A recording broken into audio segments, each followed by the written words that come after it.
Bonjour à tous, bienvenue sur la chaîne du Sanglier Brestois. Aujourd'hui, comme vous pouvez voir, petite vidéo sur un Victorinox 111.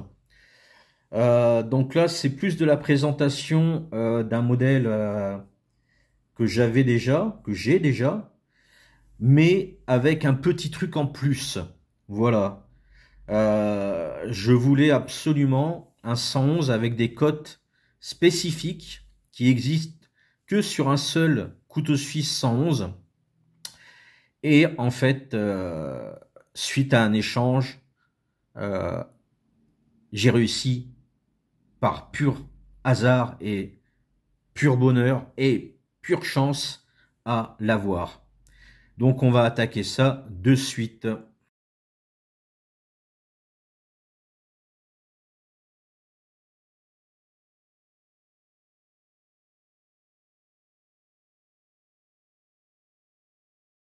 Voilà. Donc je vais vous présenter, en ce qui me concerne, le croisement ultime, intergalactique, du monde entier. Petite dédicace à Stéphane. Euh, Entre un Rescue Stool, donc celui-ci, c'est un modèle avec lame lisse, avec le système Liner Lock ancienne ou première génération, comme vous pouvez voir ici, et un modèle 111, alors lequel c'était plus ou moins peu importe, mais il se trouve que c'est tombé sur un modèle vraiment nickel, à avoir sur soi lors de balades en forêt, ou même tout simplement en EDC. Moi, je suis resté pendant au moins 2-3 ans avec un Trailmaster en EDC, que ce soit pour le travail ou pour tous les jours. Donc j'avais le modèle armée suisse, pardon, de l'armée allemande, le Trailmaster armée allemande de 2010 à ouais, pendant quasiment 2 bonnes années. Puis en plus, c'était le seul, le seul couteau qui avait une scie dans ma collection et qui me servait à la maison comme scie de tous les jours. Alors, je n'avais pas des gros travaux à faire. J'avais des planches d'à peu près ça, en hauteur, enfin en hauteur, en longueur à couper, voire à peu près 20 centimètres sur une épaisseur de 1 centimètre, 2 centimètres à peine. Et ça me suffisait très bien. Je l'ai toujours. C'était le modèle de l'armée allemande sorti en 2003 avec le premier système d'ouverture à une main qui ressemblait à une amande et avec ce système de liner. D'ailleurs, comme on peut voir sur ce modèle, on avait la lame des modèles 111 avec button lock.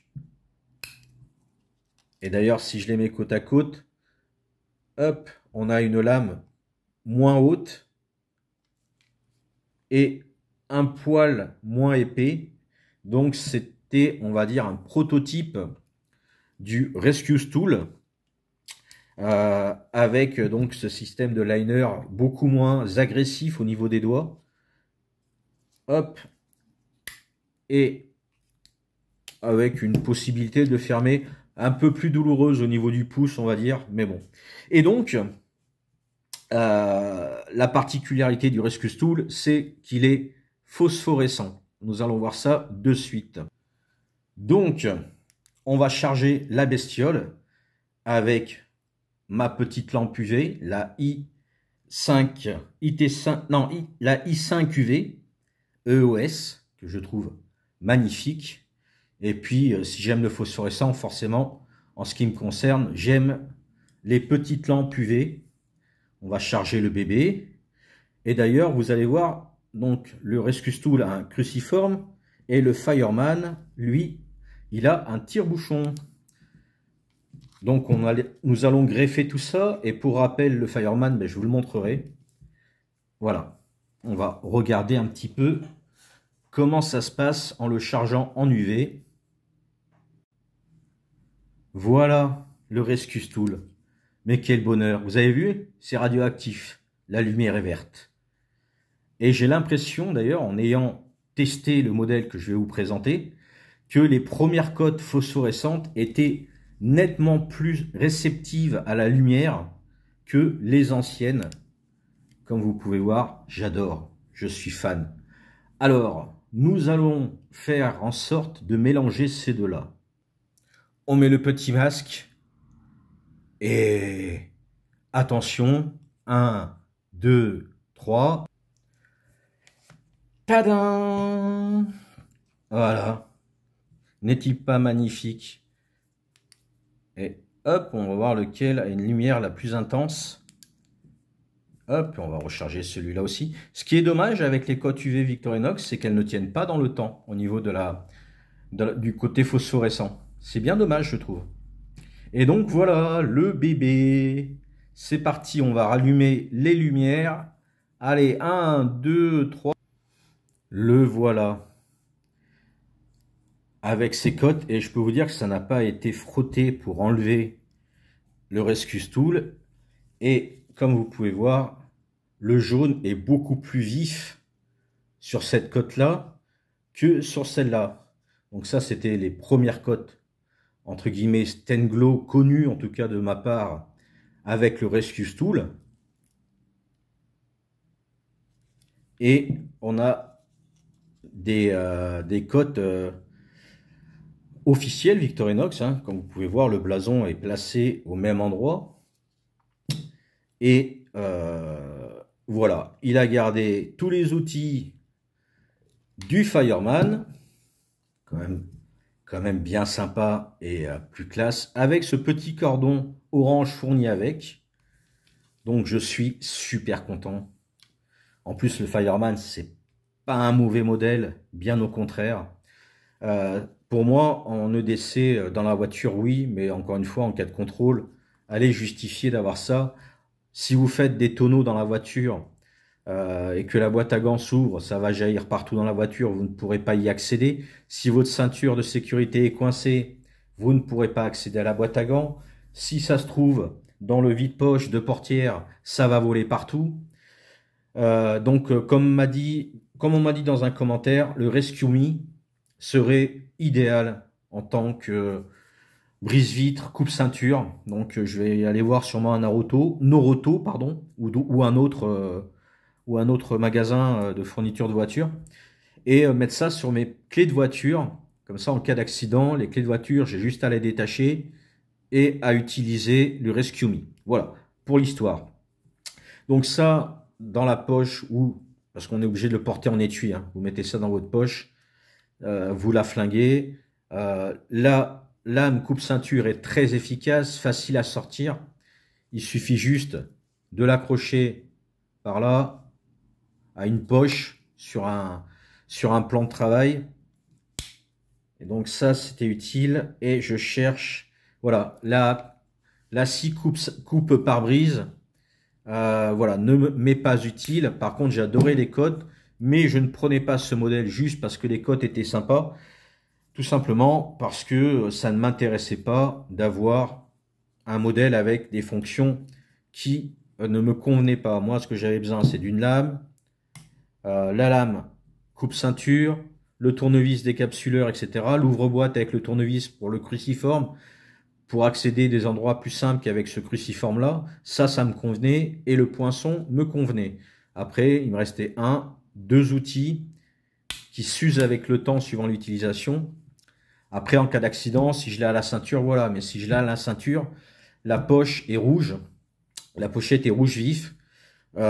Sans manteau, allez justifier ça, encore une fois, avec tout ce qui se passe en ce moment en France, d'avoir un couteau avec un système de blocage de lame, même si c'est marqué Rescue Tool, ils vont dire, gardez-le dans la voiture, dans un endroit où vous ne pouvez pas accéder, c'est-à-dire la boîte à gants. Donc, pas utile.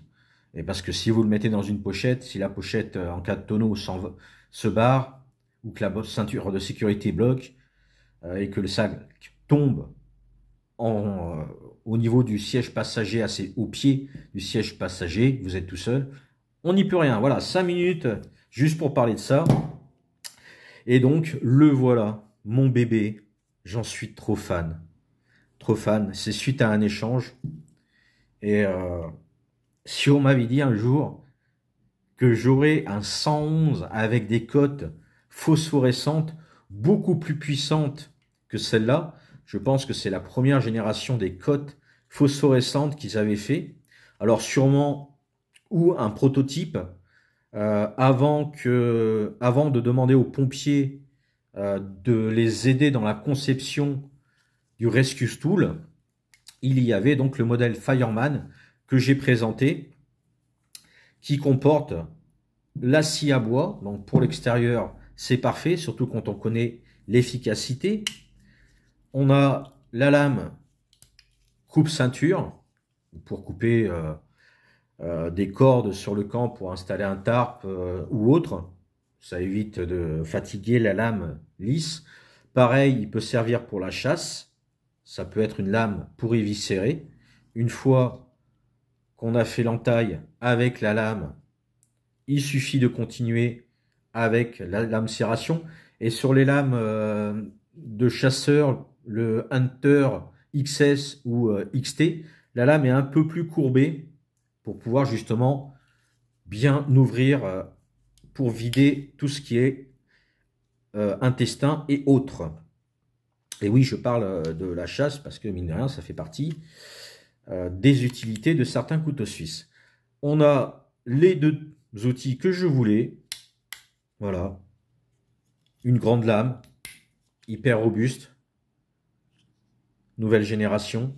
Et puis, bah, écoutez, le tire-bouchon et le poinçon. Avec le cure-dent, la bousselle.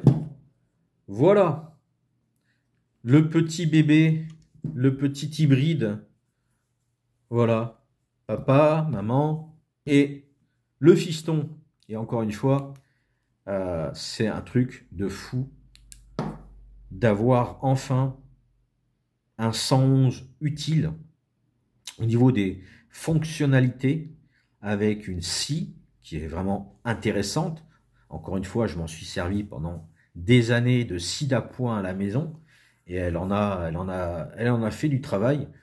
Et maintenant, je n'ai toujours pas de scie. Si, j'ai les scies Opinel, la 18, la 12. J'ai une Bahco, à la rigueur, qui fait le travail. Mais à l'époque, je n'avais que la scie d'un 111. Voilà. Et encore une fois, comme vous pouvez voir, ce n'est pas un défaut de lumière. Elle est beaucoup plus vive dans le jaune, ce qui la rend, je trouve, encore plus belle, parce qu'on n'a pas l'impression que c'est une cote phosphorescente. Voilà. Et on ne peut pas le perdre en forêt avec ce genre de couleur. Et en plus, la nuit, il suffit d'avoir une bonne lampe torche. Pas besoin d'UV, hein, une lampe torche classique. Et vous le retrouvez. Voilà, je trouve qu'il se prête très très bien aux randonnées, au camping et autres. Je trouve que c'est un très bon couteau pour ça. La lame serration rajoute une couche, mais est-ce bien important? Vous le portez avec un anneau en poche comme ça, vous ne le sentirez pas. Vous le mettez en étui, sinon, au mieux. Et voilà, ou sinon vous le laissez dans le sac à dos avec l'étui pour protéger les côtes des frottements. En tout cas, moi je préfère protéger les côtes du frottement. Et si c'est dans la poche, bon, c'est dans la poche, hein, ça va frotter. L'emblème est juste thermomoulé, je pense, hein, voilà. Et d'ailleurs, c'est dommage parce qu'avec les frottements, il s'en va. Mais bon, après, c'est fait pour vivre. Et voilà, allez, je vous laisse parce que la vidéo est suffisamment longue.